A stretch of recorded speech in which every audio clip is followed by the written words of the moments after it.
Hey guys, Matt Olson here over at MIP. What you see here is MIP's newly revised big bore shock system for LOSI 5T and LOSI 5T converted buggy, part number 14370.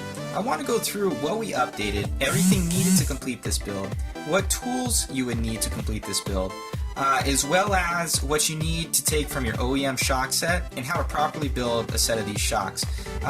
These shocks basically are race proven. We've gone all around the country, as well as up in Canada, and anything from Worlds to Canadian Nationals to West Coast Nationals, to Hostel Fest and Nitro Challenge. Basically the shocks have been at the top of the podium and the top 3 spots for that matter at every event. So the setup and the shocks are very well tested, and you can rest assured that your money's well spent on this upgrade for your LOSI 5. Just to show you guys basically some differences from our first batch and our second batch, which is the one you see here. There's a couple differences. So first off, we changed the springs. So the springs here are a little bit more progressive than the old springs, which are right here. And you can see these coils are closer together, these coils are further apart, and that was one change. So the pound rating on both of them is exactly the same. We just want to make this one a little bit more progressive, just so it's the same all the way through, you're not losing anything. And then also we changed the length of them. So you can see here, if I put these side by side, that the lengths are a little bit different. We made that change because we wanted guys to be able to have the right adjustment from top to bottom here. We found where on some setups between the buggy and the truck, either the collar would be way down or the collar would be way up. You know, we never had anything that seemed to be right exactly in the middle. I think there was one pair of springs that really didn't change, but we changed the other 3 sets. The other 3 pairs of them. So that was the main change to the springs. Much nicer now for both the 5T and 5T buggy guys.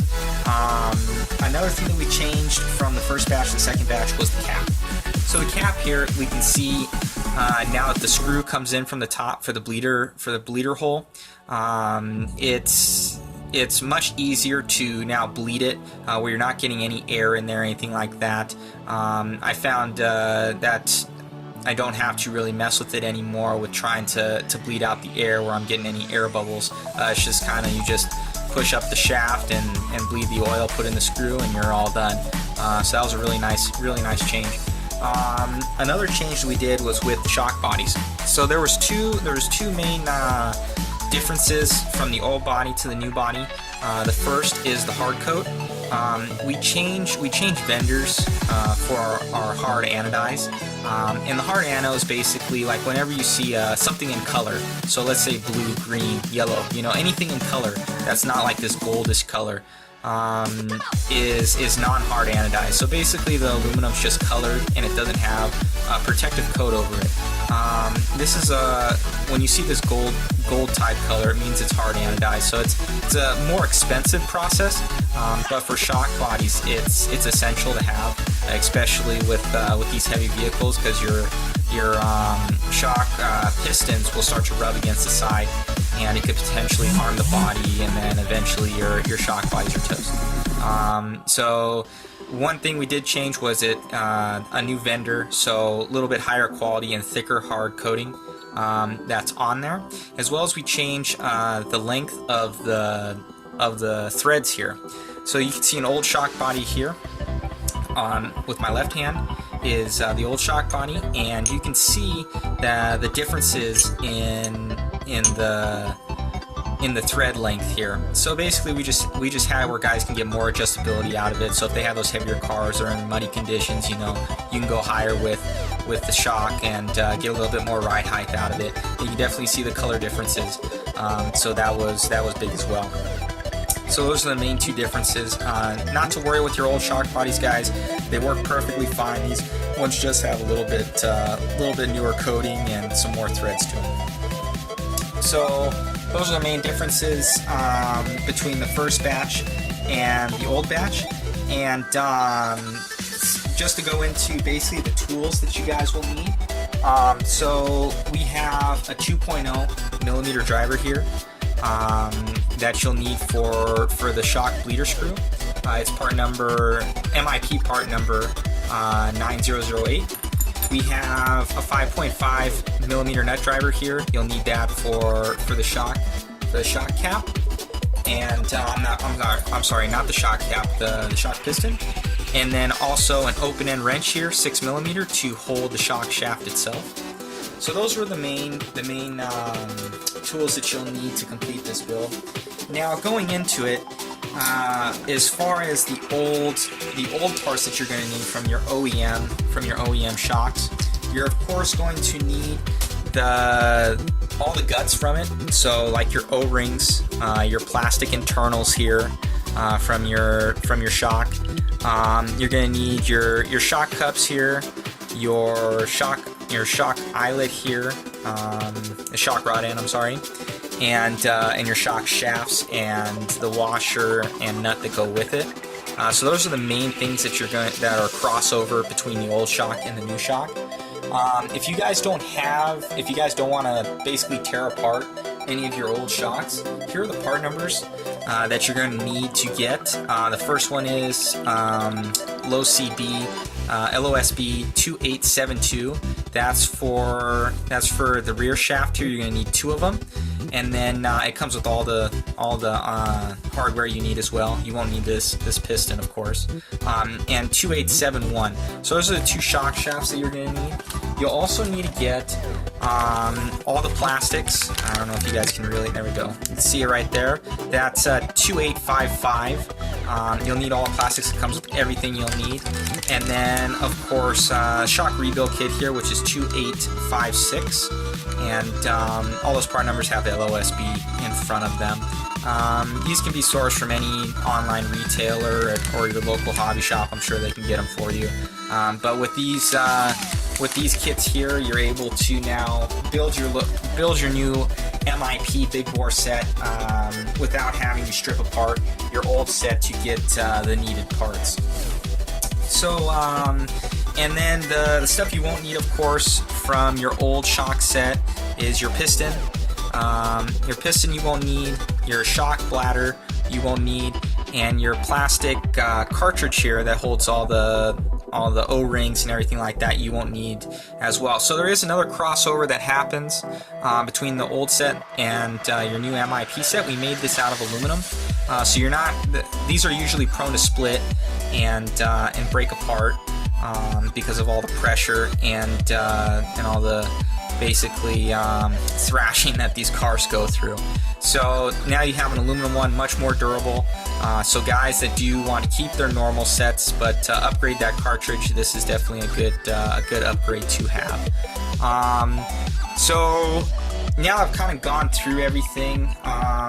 Yes, the MIP shock set is a pretty penny.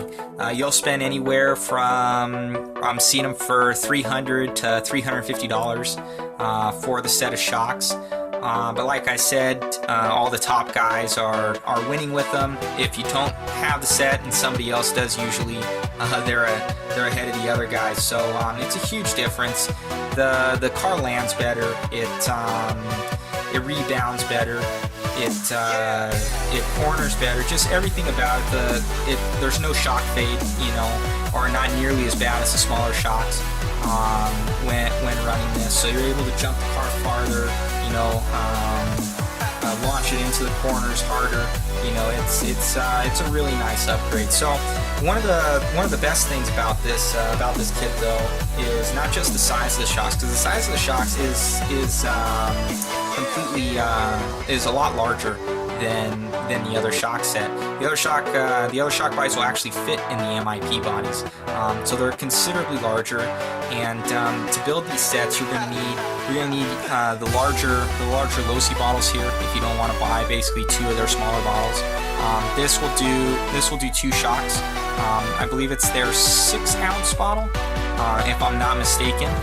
This is 40 weight. I use this in the rear of the shocks, and then 45 weight for the front. So that's the other major design change that we have here is the piston. So you can see the old piston is much like a normal one that you see in any other RC car. It's round piston. It has holes that go through the center of it. The MIP piston is a bit different. So in this LOSI 5T piston that you have here, it's octagon shaped. So the oil flows around the outside of the piston here, and these 6 holes in the middle are called bypass holes. So we have 3 different valves here that we call them. They're flapper valves. The blue one here is 5 thousandths. The white one here is 7 thousandths, and then the brown one here, see it's brown, is 10 thousandths. So with these, we change basically how much oil flows through the piston here, because when this piston comes down, basically what happens is it hydrolocks. When it hydrolocks, there's no more oil that can physically pass around this piston anymore, so it needs another place to go. So what it does is it goes through these 6 holes, and it pushes this valve back, and it'll let the shock return to the ground faster. And you're able to, of course, change how your rebound is depending on what valve you have. So with a 5 thousandths valve, which is this blue one, it's going to be a faster rebound than what it would be with the 10 thousandths valve. It'll be much slower, and basically what you would almost have if you were running a straight up and down piston where it doesn't have bypass holes. So basically what this equates to is it equates to a car that you're able to push harder. It's much easier to drive. It's much more nimble than something that doesn't have bypass in it. So we use this a lot in our SCTE line products, as well as some of our 10 scale products, and had a lot of luck with it. Our SCTE is really on par too, so we transferred it over to these shocks, and it's been working fabulous. So going forward, I just want to show you guys that, and now we're going to get into the build of this thing and show you how it goes together. So basically, to show you guys how to build these shocks, I'm going to do a front and rear shock with the setup for the LOSI 5T, and then also my setup for the LOSI 5T converted buggy of what I would do. So anyways, first to go on, here's the rear shock body here. We're just going to install the O-rings. So we first have this O-ring right here. Comes with the MIP system. That one goes there. We have the small one here that comes from your OEM set. Goes on the bottom here. Got that. So we have that, and then also we have another one here that goes in the top of your shock cap. Fits right on in there. All right, and then we have this larger one here, and this goes in the shock collar. So fits right on in there. And that is done. And then we'll have the shock cartridge here. So what I like to do is you can use green slime from Team Associated. That's some good stuff. Or I usually use like some shock oil. It's all good. So you probably put a little bit in here, you know, just to give some lubrication to the O-rings themselves, you know, when you're first installing them. So they just insert in there, fit down in there. And you have the plastic piece, of course. A little bit more shock oil in there.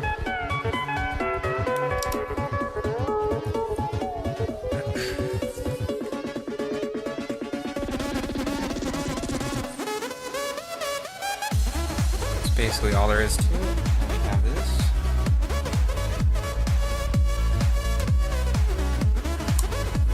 That'll fit down there like that. Then we have the shock cartridge cap here.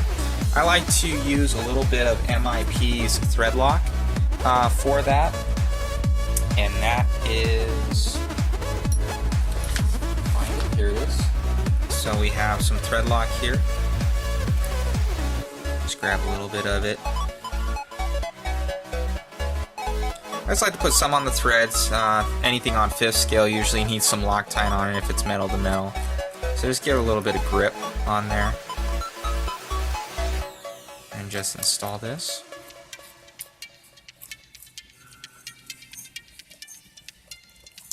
It'll fit down on there snug. You know, really nice fit and everything fit and finish. Okay, so we're pretty much done with the shock body here. So I'll do the front shock body as well then.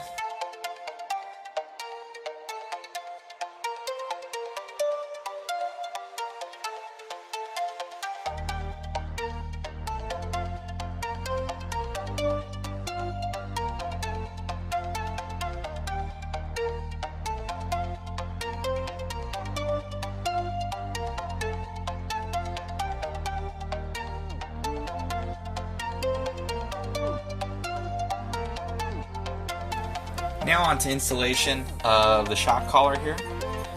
I like to put a little bit of lubrication on the threads here so it doesn't rip up the O-ring, as well as gives it some lubrication to move up and down on the body here. Make sure not to cross thread this. You kind of finds itself on there. If it's hard to turn, you probably are cross threading it, so don't do that. So basically, just turn it on.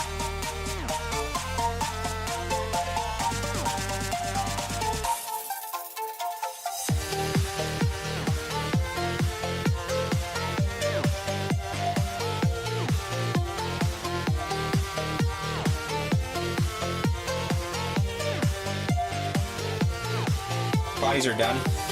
We're able to move on now to get the piston on. So we have the front and rear shock shaft here, and our pistons. So we need to open up this bag. Comes with everything you need for your valves and everything like that. Use some scissors here. Open that up.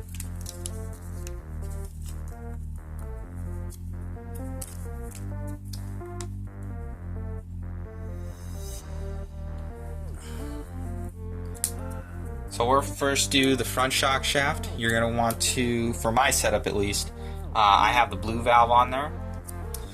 And this piston, there's going to be a washer that you'll need. And the washer is right here. So this washer comes from your original shock piston, or if you do get shock shaft. If you do get the shock shaft rebuild kit, it will come with that. Slides on here. MIP piston fits in there. The blue valve here. Be careful not to crinkle the valves or anything like that. They're pretty flexible here, but you don't want to fold them or anything like that where they're going to get any sort of creases. We have this specially made MIP washer here, and that's what it actually flexes around. So this washer is very important. Just can't have anyone on there. You have that. And we have the nut here, and also my favorite thing is thread lock. This MIP thread lock is pretty good. You can get it on MIPonline.com. Just put a little bit on the threads, just so your nut here doesn't come off on you. That's happened before. Just put that on.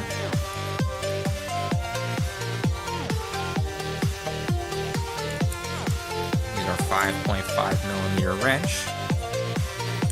Put this over here. Then our 6 mil to hold the bottom of the shaft there. Just so it's on there snug. It doesn't need to be any more than that. Just so you just tighten it up a little bit. So we have that shaft done.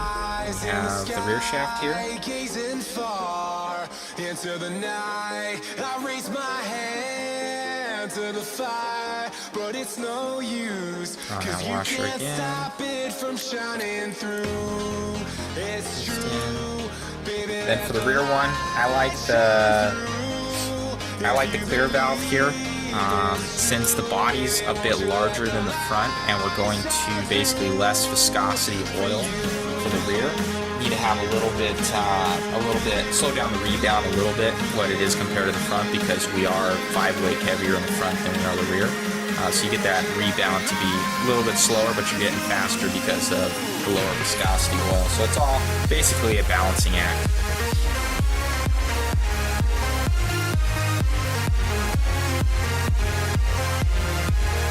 Both of those are done. The front and rear shock shafts there with pistons installed. We'll install them into our shock bodies now. And the rear one here slides in there nice. You have that oil in there, so it already gives it like basically pre-lubrication in there for you, which is nice. Front.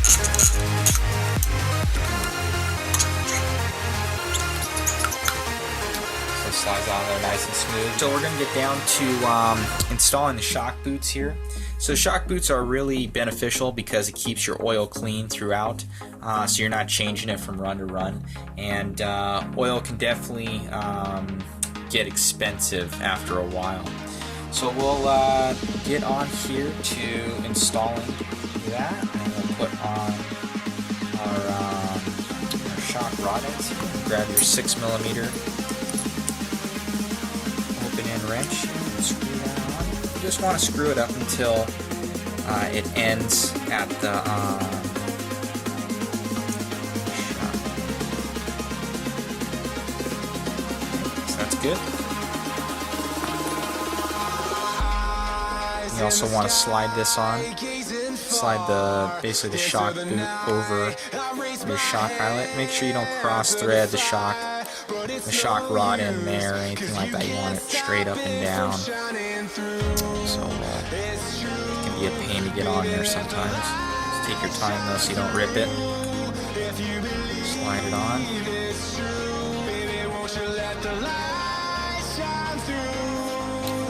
Alright, we're done. Do the front one here now.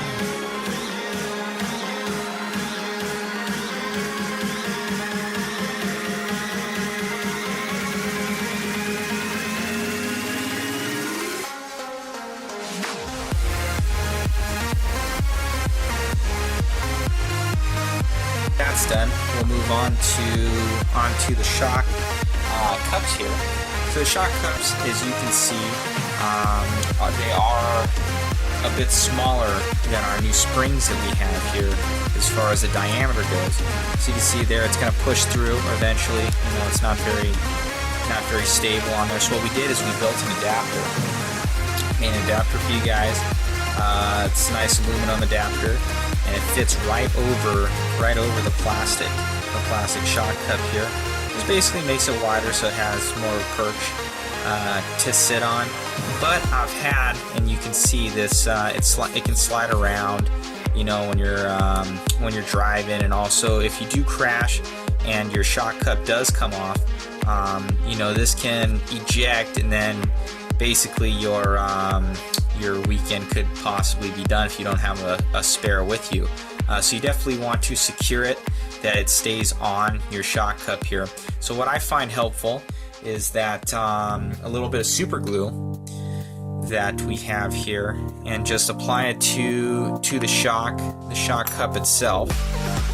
So you just put a little bit of dab around here. You don't need a lot, you know, kind of just a liberal amount.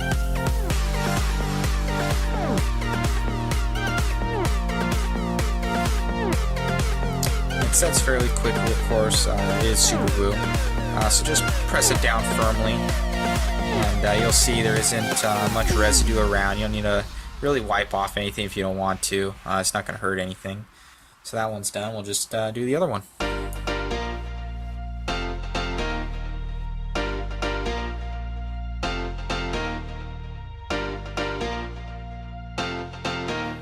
So now that we have that finished, we can move on to building the shocks now. For the front of the shocks, I'm going to use 45 weight TLR Team LOSI oil here, Of course, you can get it in that like that 6-ounce bottle. It's nice because it'll do the front shocks. It'll do more than 2 shocks, but you're gonna definitely want to get big bottles. So what I do is I pour in just a little amount in there to first start it off, and fish it up and just bleed it. So you get those initial air bubbles underneath there to bleed quickly. So they don't have as much fluid to go up because it takes forever for how long the shock body is. So you bleed it real quick and then you just let it sit. So we'll place it over here to kind of stand for a little bit so those air bubbles get air, so it aerates out basically. Do this. So it's going to be 40 weight.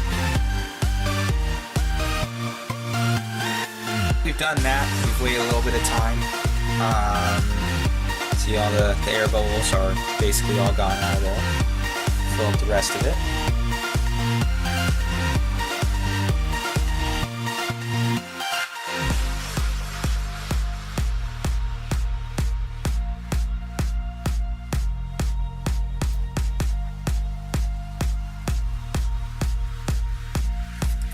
We'll get our shock caps here, and you'll have this little nylon washer that's provided by MIP, and of course your screw. That's basically just going to act as a little seal on the top there when you install this.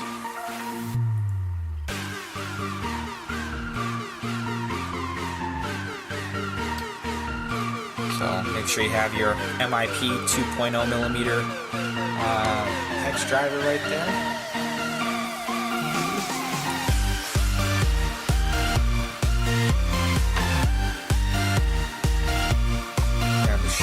Now that all the air bubbles are out, we'll take this, and I always like to just put a little bit at the top here as well. Doesn't hurt. Always back it off the other direction so it finds the threads. You don't want to cross thread it.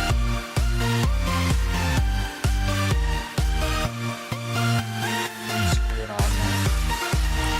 And you take any sort of wrench. This one as well if you want.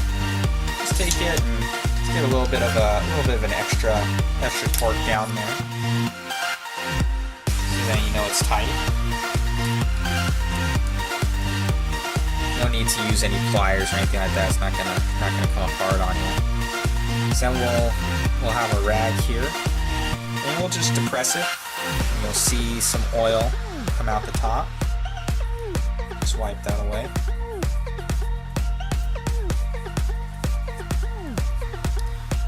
Once it's compressed all the way down, we'll just take our screw,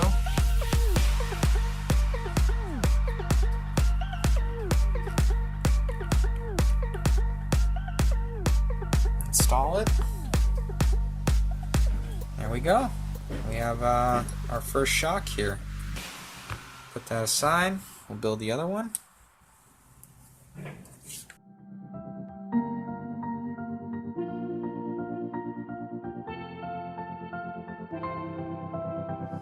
I didn't think we could fall in love, broken from the start, chained to our past. We had closed hearts. So there you have it, guys. That's front rear shock done with the LOSI 5T. We're gonna install the springs now here. This is the shorter one, of course, is a front spring. Yeah. I find it's good, just these things are so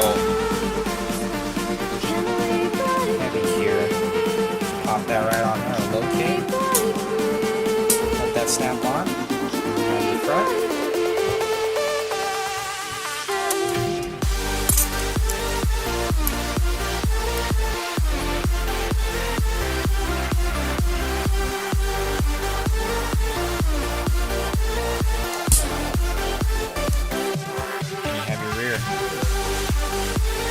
So, as you can see, all done here. We'll finish up the other two later, but this is just to show you guys, how to build the MIP shocks, what you guys will need.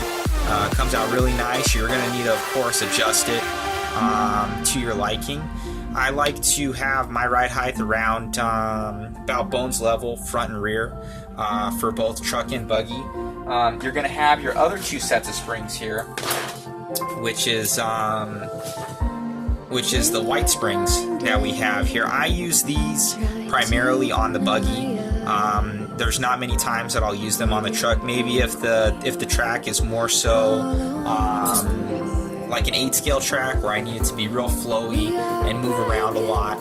But for your typical 5th-scale track that's decently wide open, larger jumps, I go with the orange springs all the way around. In your buggy, I go with the white springs, of course. It is a lighter car, and you're also going to go down on oil. You're going to go about 10 weight down all the way around. So you're going to have 35 weight in the front with 30 in the rear. TLR oil, of course. And I usually have a white valve front and a brown valve rear for that. So you also drop your valving all the way around, a little bit thicker valving for the lighter oils to get that rebound just right. So anyways, guys, this is again just a little tidbit on MIP shock build and the 5T shocks, part number 14370. You can pick these up at any of your local retailers. They're able to order them through one of their distributors if they don't have them in stock, and or online. Visit MIPonline.com anytime for our newest goodies, and have a great day. Bye-bye.